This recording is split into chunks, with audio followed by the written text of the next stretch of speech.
O nosso assunto é a taxação de produtos de até US$ 50 de plataformas internacionais, o que tem causado muito barulho. A gente já tratou bastante do assunto. O Renato vai trazer um outro recorte. Quantas pessoas e quem são as pessoas que utilizam essas plataformas? O Instituto Locomotiva, presidido pelo Renato, tem pesquisa para explicar tudo. Essa aí estava na gaveta esperando para ser usada, né, Renato? Bom dia. Bom dia, Megali, Sheila, Carlinha. A gente, por mais que fale aqui sobre comportamento de um modo geral, a gente produz uma série de pesquisas proprietárias sobre consumo, sobre diversos itens do varejo. Já falamos aqui sobre fintech, sobre consumo de roupa, sobre o impacto do digital durante a pandemia, e não podia ser diferente quanto aos assuntos relacionados ao varejo de moda, principalmente, vendido pelas chinesas, pelas empresas asiáticas, né? A Shopee é de Singapura, mas não só. O dado é impressionante.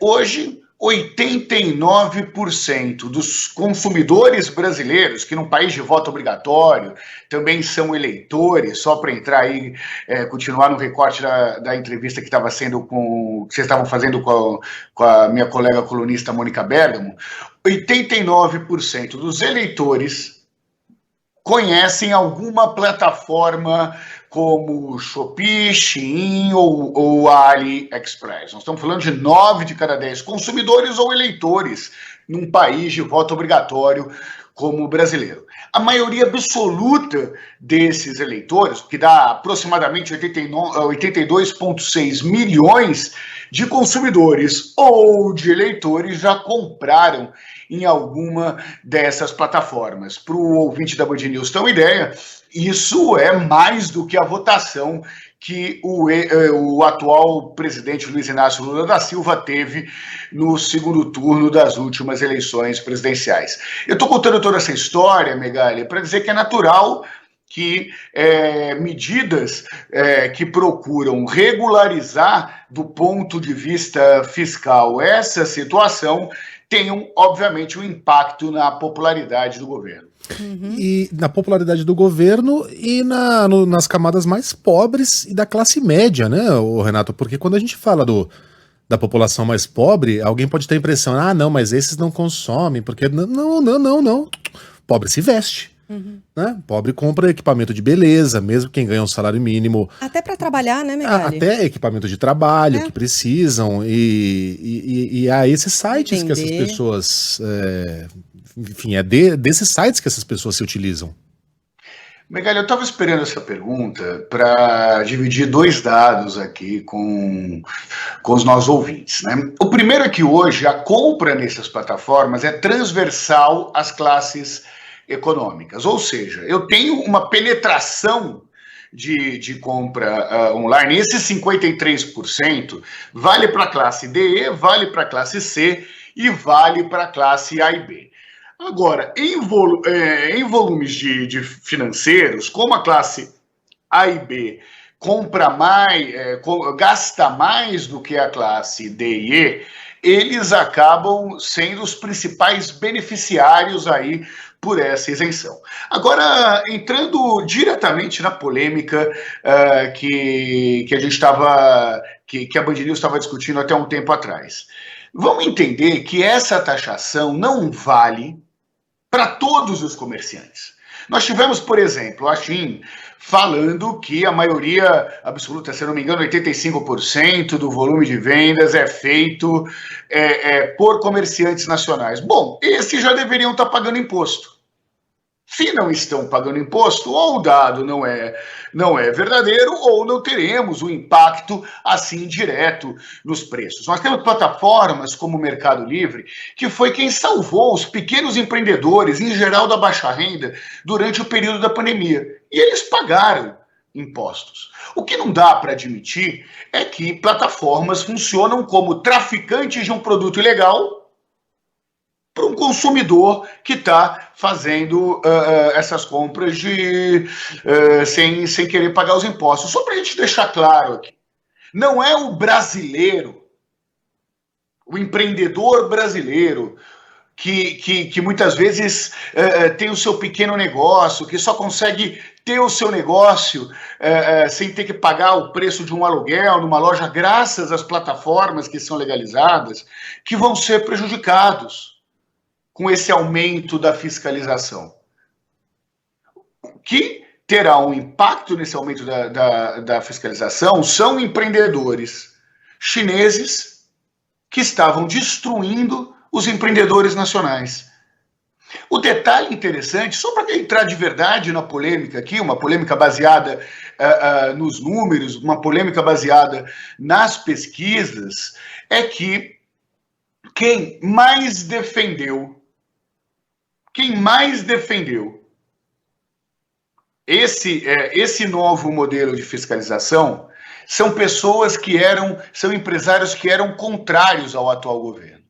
E hoje, os oposicionistas do governo, e aí eu estou falando de uma série de grupos, né? Estou falando do Vem Pra Rua, estou falando do MBL, estão na prática não defendendo o consumidor, mas defendendo os empreendedores chineses que tiram o emprego aqui. Eu acho que o Donald Trump ia ficar bem preocupado com esse posicionamento dessas empresas. Ô, Renato, eu ouço, entendo, acho que você tem razão no que você fala, mas eu só gostaria de fazer uma consideração aqui.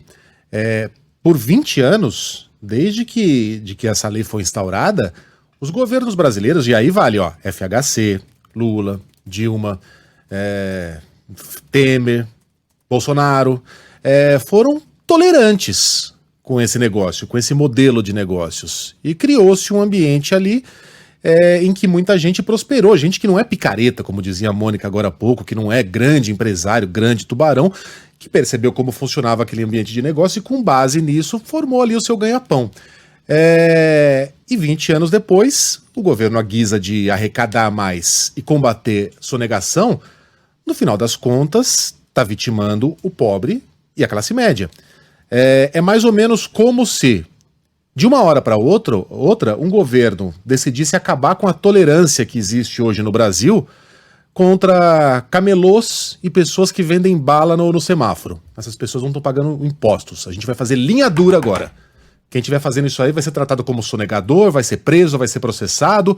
Tá, beleza, você está aplicando a lei. A lei já existe. Só que o que você faz com as pessoas que hoje sobrevivem graças a isso? Você cria um problema social. Não, eu super entendo o seu ponto, mas vamos entender. O camelô que está sendo taxado agora é o chinês. Nós temos grandes empresas que estão deixando de pagar bilhões que poderiam ir para a saúde ou educação, bilhões que estão deixando de pagar, porque nós estamos simplesmente fazendo vistas grossas para uma questão que está na lei. Então o exemplo do camelô vale para o camelô chinês, não vale para o camelô brasileiro, que vende por essas plataformas, em que o processo já tem aí um processo de taxação, não mudou nada pela lei. Não, na verdade, o que a gente está falando é que essas pessoas, Renato, eventualmente recebem ali um salário mínimo e trabalham de revender isso aqui no Brasil, mas compram de sites lá fora. Essas pessoas vão passar a pagar aquilo que era isento, né? Essas pessoas já compravam, Sheila, no Brás. Essas pessoas sempre fizeram esse processo.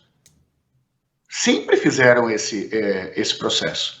Com relação a ser 20 anos, e eu estou entrando de verdade na polêmica, eu sou um ouvinte da Band News, antes, inclusive, de ser colunista, eu estava ouvindo a conversa com a Mônica. Vamos entender, por exemplo, que durante... Sabe aquela coisa de lei que pega e lei que não pega? Que nós já criticamos tantas vezes aqui, e quantas vezes nós já não discutimos aqui na rádio, que lei é lei e tem que pegar? Já imaginou se durante 20 anos... ninguém se fiscalizou, como já aconteceu, bebida no volante? Durante 20 anos. Durante 20 anos, pessoas morreram porque as pessoas dirigiam bêbadas no volante. Durante 20 anos, o Sistema Único de Saúde foi responsável por oferecer saúde e o amparo para essas pessoas que foram vítimas, de alguma forma, de dirigir bêbado. Por que isso aconteceu? Porque a lei não foi cumprida durante 20 anos. Pessoas continuariam morrendo por violência no trânsito, por motoristas que dirigem bêbado? Só para usar um outro comparativo aqui. Quem lucra são as empresas chinesas. E acho muito complicado, falar, olha, os mais de 20 bilhões de reais de impostos que essas empresas deveriam estar pagando e que iria diretamente para o financiamento dos gastos públicos, que são de diversos tipos, inclusive saúde e educação, tem que ficar na mão do chinês, gerando emprego na China e fazendo com que a China prejudique a economia brasileira na medida em que muitos desses empreendedores também possam estar lá na China tá conseguindo aí ganhar mercado dos empreendedores brasileiros que inclusive não quebraram durante a pandemia graças aos marketplaces que cumprem a lei. A conversa é boa, eu adoro discordar de colunista, viu, Renato? Eu adoro, eu não gosto de jogral, eu gosto de jornal. E é desses atritos que saem as faíscas que eventualmente criarão a luz. Você tá aí falando e a gente tá aqui bem contrariado fora do ar, Eu li no livro. Mas sim, eu tava ouvindo. Aí eu tava falando, bom, vamos colocar os números aí na balança para contribuir, né? Claro. Para contribuir com esse debate e dar aí uma série de novas oportunidades do ouvinte formar a sua opinião. Claro, mas o fundamento do seguinte, quando a gente fala de uma reforma tributária, a gente quer uma reorganização que onere menos o pobre, né? Não é isso? Que é uma reforma tributária que se considere um pouco mais justa? Aí você está falando de uma tributação que sim, atinge o pobre. Ao fim e ao cabo, vai atingir o pobre e a classe média. A Sheila não Qualquer compra. tributação de consumo é uma tributação injusta. O correto, todos os tributaristas sabem, nós já vimos várias vezes esse debate, é a tributação de renda. Que aí taxa mais os mais ricos, que tem mais dinheiro para pagar, e taxa menos os mais pobres. Todos nós concordamos com isso aqui. Mas enquanto não tem uma reforma tributária ampla, que inclusive mudaria esse processo, não me parece justo que mais de 20 bilhões de reais saia daquilo que de fato beneficia os mais pobres. É essa a minha provocação aqui para o Rivotril. Tá feita. E o Renato, viu? A partir de hoje, o ouvinte já percebeu a mudança, entrará conosco todas as quintas-feiras. Essas são as mudanças da semana. O Rodrigo Aidar agora às terças, não mais às segundas. E da semana não, a partir de agora. E o Renato Meirelles às quintas, não mais às sextas. Beleza? Coloca aí na sua agenda. Renato, abração para você, bom fim de semana. Até. Um beijo enorme para vocês três, um beijo para os ouvintes da Band News FM nesse novo dia da coluna, e foi uma delícia pela primeira vez em mais de um ano discordar do Rivotril. Um beijo enorme. Beijo. Vocês viram que eu tô quietinha, né, gente? Eu tô com um problema de apuração, sabe? Eu tô aqui só no aplicativo comprando... Você tá de repórter gonzo aí? Você tá mergulhando nas empresas? Tô mergulhando nesse universo e tô comprando, sabe o quê? Esponjinha de dedo para usar. Antes que venha uma tributação.